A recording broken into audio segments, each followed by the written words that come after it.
Pushing past fatigue doesn't make you disciplined. It makes your brain worse at the work you're trying to accomplish. If you're the kind of person who prides themselves on grinding through exhaustion, I need 3 minutes of your time, because what I'm about to show you might be the reason you're having to work twice as hard for half the results. I did a recent episode that broke down the entire actual neuroscience of why the 25-minute focus rule really works. And I'm telling you, once you understand what's happening inside your skull, you're never going to want to grind the same way again. And here's the part almost nobody tells you. Around minute 22 of deep focus, your brain sends out a signal, not tiredness, not boredom, but a subtle mental flicker that most people just completely misread. If you push past that signal, if you keep grinding, as the hustle culture tries to tell you, your brain doesn't give you more focus as a reward. Nope.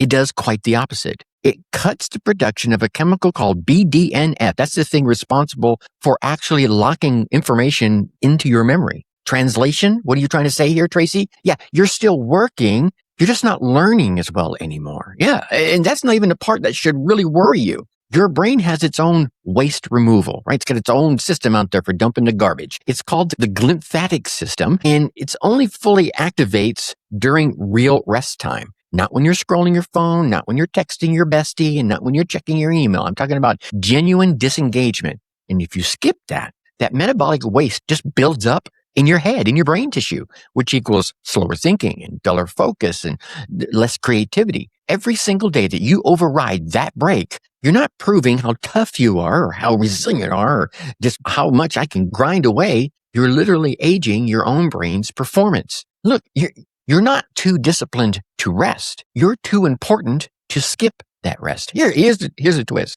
The 5-minute break isn't downtime. It's actually when your brain starts doing its best work. It starts connecting ideas. It starts consolidating memory. It starts solving the problem that you were previously stuck on. And ambitious people call the break wasted time. Neuroscience calls it the whole point. You've been treating recovery like it's a weakness. It's actually part of the mechanism. I break down the entire protocol, the exact break that triggers this, and why your reward system fights you on it in that full episode I mentioned earlier. Your exhaustion was never the problem. Your refusal to trust it was the problem. The people who look like they're ahead of you are not smarter. They're cycling. They're stopping on purpose, and it's working, okay? High performers know when another hour creates less value than strategic rest. If you want the full strategy, the exact break protocol, the nightly audit, everything I could not fit into these 3 minutes I ask you for, go ahead and listen to the full episode. That link's down below. Go hustle better, would you? Your Success DNA podcast. Your success